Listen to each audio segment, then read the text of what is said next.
Saudara-saudariku yang terkasih, salam damai sejahtera, Horaspa, berkah dalam. Kita belajar Alkitab sambil merenung. Tema kita kali ini, mukjizat, seorang bisu disembuhkan. Dari Injil Matius bab 9 ayat 32 sampai 38. Baik saudara-saudari yang terkasih, mohon dibantu untuk subscribe, bagikan kepada teman-teman di grup-grup yang saudara ikuti, berikan komentarnya, dan jangan lupa nyalakan loncengnya. Sedang kedua orang buta itu keluar, dibawalah kepada Yesus seorang bisu yang kerasukan setan. Nah, tadinya ada orang buta yang sudah disembuhkan oleh Yesus. Sekarang dibawa kepada Yesus seorang bisu, ya, meskipun disebutkan kerasukan setan, ya, tetapi bisu. Biasanya orang kerasukan setan sering berteriak-teriak, ya, tetapi ini disebut bisu. Setelah setan itu diusir, dapatlah orang bisu itu berkata-kata. Maka heranlah orang banyak, katanya, yang demikian belum pernah dilihat orang di Israel. Kita lihat saudara-saudari di sini pelayanan Yesus, ya, tadi sebelumnya menyembuhkan orang buta, ya, sekarang setan pun diusir. Jadi pelayanan Yesus tidak hanya berkaitan dengan pelayanan yang sifatnya semata-mata rohani atau semacam peribadatan, ya, tetapi juga memberi kesejahteraan lahir batin, ya. Setan yang seringkali mengganggu, setan yang selama ini menjadi personifikasi kejahatan dan seringkali kekuatannya begitu besar, ternyata dapat diusir oleh Yesus. Sampai-sampai orang banyak, ini kayak begini nih belum pernah dilihat orang di Israel. Itu artinya apa yang dilakukan oleh Yesus ini sesuatu yang sangat spesial. Tetapi orang Farisi berkata, dengan kuasa penghulu setan ia mengusir setan.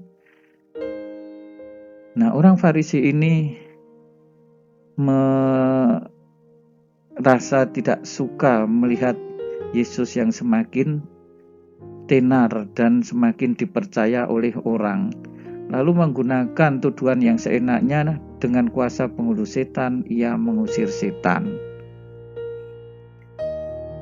Demikian Yesus berkeliling ke semua kota dan desa. Ia mengajar dalam rumah-rumah ibadat dan memberitakan Injil Kerajaan Surga serta melenyapkan segala penyakit dan kelemahan. Nah, saudara-saudari yang terkasih, Yesus tidak menanggapi tuduhan orang Farisi bahwa ia mengusir setan dengan penghulu setan, ya, tetapi dia hanya menunjukkan dengan cara bekerja dan mengajar, memberitakan Injil. Injil itu apa? Kabar baik, ya, kabar baik mengenai kerajaan surga. Nah, menjadi salah satu tandanya bahwa kerajaan surga sudah dekat dan orang hidup dalam damai sejahtera atau shalom kerajaan surga itu tidak ada penyakit, tidak ada kelemahan, ya. Kelemahan itu berarti juga bisa diartikan penyakit yang berkaitan dengan dosa-dosa. Setan-setan pun diusir. Nah, saudara-saudari yang terkasih, kita bisa merefleksikan di sini, ya, bahwa bersama Yesus roh jahat pun takluk, ya, bahwa bersama Yesus segala penyakit dan kelemahan diusir, dikalahkan. Ya, kita yang sudah beriman kepada Yesus harus semakin yakin, ya, bahwa Yesuslah Sang Juru Selamat. Mengajar dalam rumah ibadat, ini pelayanan rohani. Melenyapkan segala penyakit dan kelemahan, ini yang tadi saya sebut juga memberikan kesejahteraan lahir, sehingga lahir batin bersama Yesus itu terjamin. Melihat orang banyak itu, tergeraklah hati Yesus oleh belas kasihan kepada mereka karena mereka lelah dan terlantar seperti domba yang tidak bergembala. Kita bayangkan ini, ya, misalnya orang sebanyak ini, ya, Yesus tergerak hatinya oleh belas kasihan karena apa? Mereka kelelahan, mereka terlantar.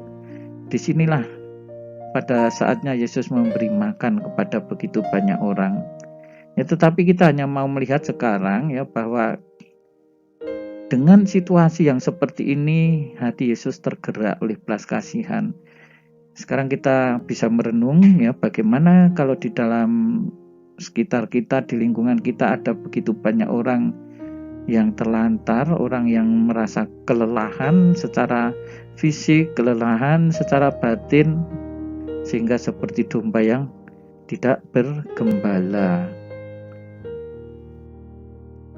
Katanya kepada murid-muridnya, tuaian memang banyak tetapi pekerja sedikit. Karena itu mintalah kepada Tuhan yang empunya tuaian, supaya ia mengirimkan pekerja-pekerja untuk tuaian itu. Nah, saudara-saudari yang terkasih, ayo siapa yang berminat untuk ikut di dalam tim pekerja Yesus mewartakan Injil dan kerajaan surga. Ada begitu banyak orang yang siap untuk ikut Yesus. Boleh dikatakan sekarang padi sudah mulai menguning, ya, tetapi pekerja untuk menuai itu sedikit. Ayolah kita memohon kepada Tuhan mengirimkan pekerja-pekerja untuk tuaian itu.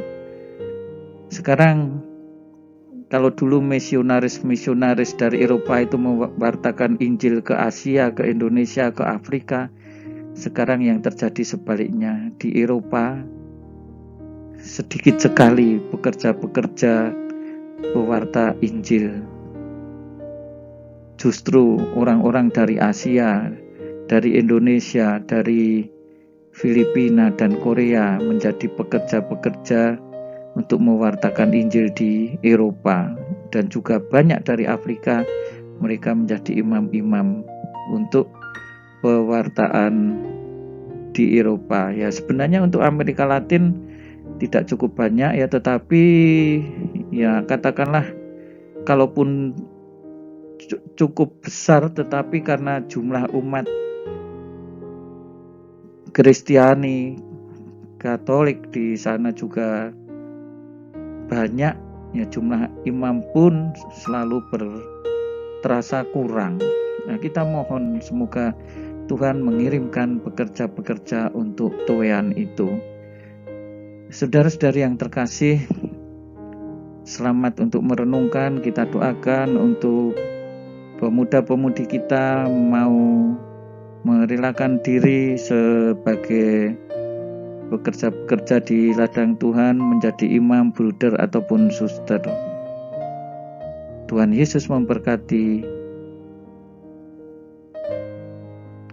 Jangan lupa untuk subscribe, bagikan kepada teman-teman, berikanlah komentar saudara dan nyalakan loncengnya. Saudara-saudari sekalian, pekerjaan saudara, aktivitas saudara, keluarga saudara dilindungi dan diberkati oleh Allah yang Maha Kuasa, Bapa dan Putera dan Roh Kudus. Amin.